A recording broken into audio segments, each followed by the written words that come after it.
Crossing another state off my list, let's talk about the Race to the Cave Half Marathon in Woodville, Alabama.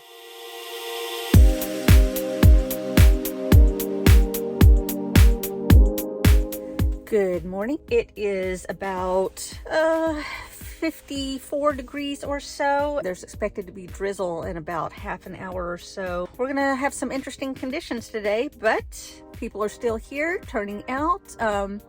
I believe this may have been a sold out race, and we need to go pick up our bib. So off we go.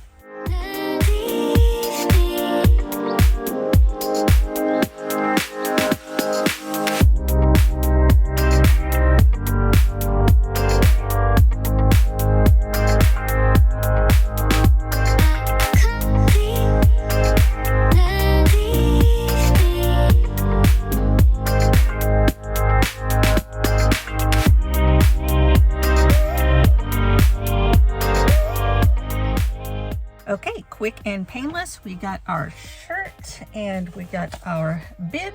So we're just gonna pin the bib on. We've got roughly 30 minutes until the start. So gonna use the time to warm up a bit and head to the start line.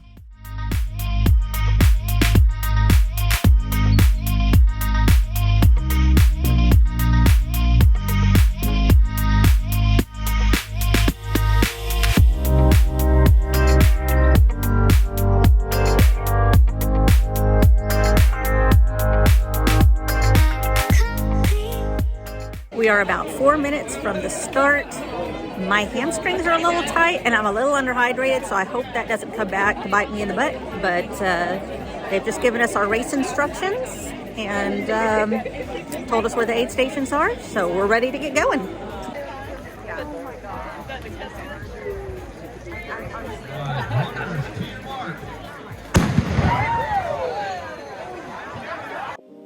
The course starts out on a short incline on a gravel road for about half a mile before coming back down onto paved road where it's flat until about mile 3.5. The rest of the course is beautiful countryside scenery with what can best be described as soft rolling hills. There is one larger hill that you will go up around mile 11.5 that leads you up to the showpiece of this race, which is the mouth of the Cathedral Caverns Cave.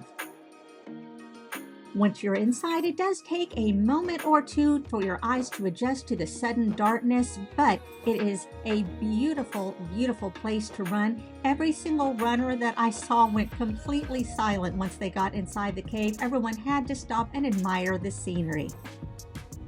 The course runs to the back of the cave for about 3/4 of a mile when you hit a turnaround point and turn back. At the turnaround point, they hand you a glow stick just to prove that you hit the turnaround, and then you come back out to the finish line at the mouth of the cave.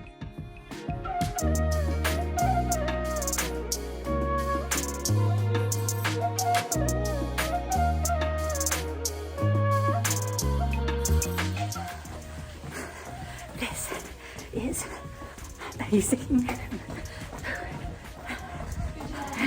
Good job, you're almost there.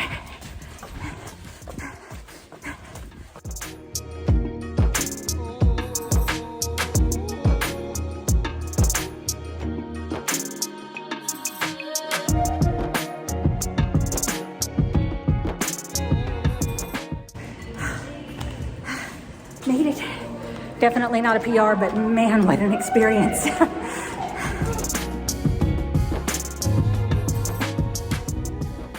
At the end of the race, after you get your medal, then head back up to the visitors center, and that's where they hold the after party, free barbecue sandwiches and chips and drinks for all runners.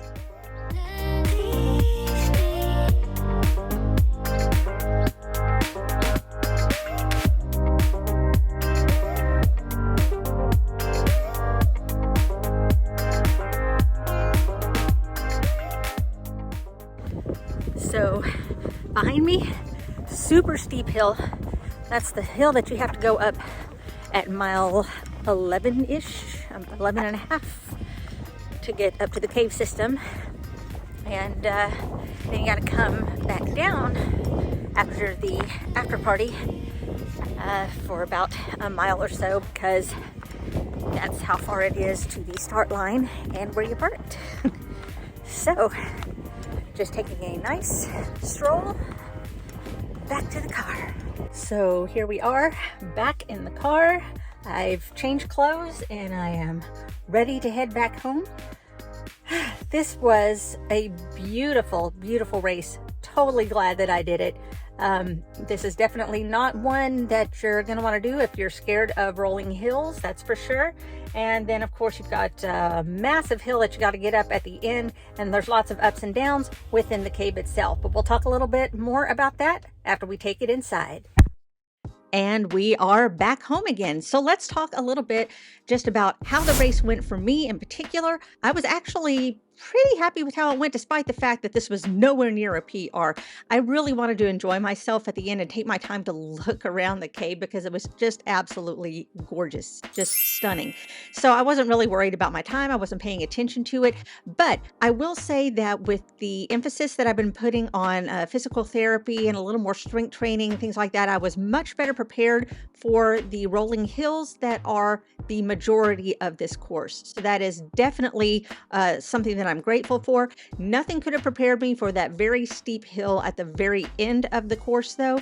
It was like my own personal heartbreak hill. It was just really massively steep. So that is one that you'll have to consider if you want to run this race for yourself, is that you've got that super huge hill right at the very end, and then you've got lots of ups and downs within the cave itself. So your legs are already tired, you're running on wet ground, and it's a little bit of a challenge, but definitely worth it for the scenery running through just the countryside.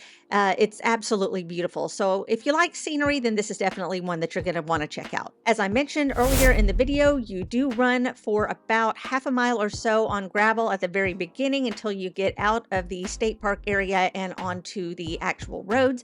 Then you run on almost completely flat ground until about mile 3.5, and then you start with your ups and downs. I can only remember maybe 1 or 2 hills that gave me a little bit of a challenge, but beyond that, the hills are not really all that complicated, but it is something that you need to be aware of. The entire race, of course, is in a state park area, which means you are out in rural Alabama, so you get lots of scenic countryside views. So you do have to be prepared that there are no easy ways to stop and get a drink or go to the bathroom other than the aid stations that they have set up. So that's something you need to prepare for as well. Next, let's talk a little bit about the course support. Now, as I mentioned, this is in a rural area, so of course, you're not going to have crowds. You are going to have people cheering at the very beginning and at the very end of the race. Those are people that have come to support their own personal runners, and that is at the Cathedral Caverns Park itself. However, as I mentioned, everything else is out in the rural countryside, so it's not like there's a lot of spectators out there. If you are the kind of person that thrives on having spectators and crowd support, then this may not be the race for you, as you only have it at the beginning and at the end. As far as the aid stations and volunteers and things like that, there were aid stations at miles, approximately miles 2, 5, 8, and 11. So you did have bathrooms at all of them except for the 5-mile aid station. There were porta potties at all of the others, though. And they did have goo and Gatorade and water at all of the aid stations. So no matter when you needed to fuel up and when you needed to hydrate, then they had something for you. Gatorade and water are the only ones that they have available, and goo is all they have available. If you are used to training with something else, make sure that you bring that with you. But all of the aid stations were very nicely staffed. They were very much on top of everything. Volunteers were very helpful, very happy to be there, so definitely appreciated that. Next, let's talk about the swag that you get. Of course, first of all, you have your bib, and it does have chip timing on the back. There are no checkpoints along the course. It only tracks you at the beginning and at the end of the race. Next up, we have the race shirt. This is it. Nice long sleeve. It's got the logo on the front, Woodville, Alabama. Long sleeved, and it does have the thumb holes on the sleeve. I've worn this already, and it's just your standard tech shirt. Very comfortable. I did find out from the people in front of me that if you need an extra small, they do not have extra smalls usually, so that's something that you need to be aware of. And of course, finally, what everybody loves, that is the medal, and that is this right here, Race to the Cave. It's got Woodville, Alabama, 2024. You have the sublimated ribbon that has the name of the race on it.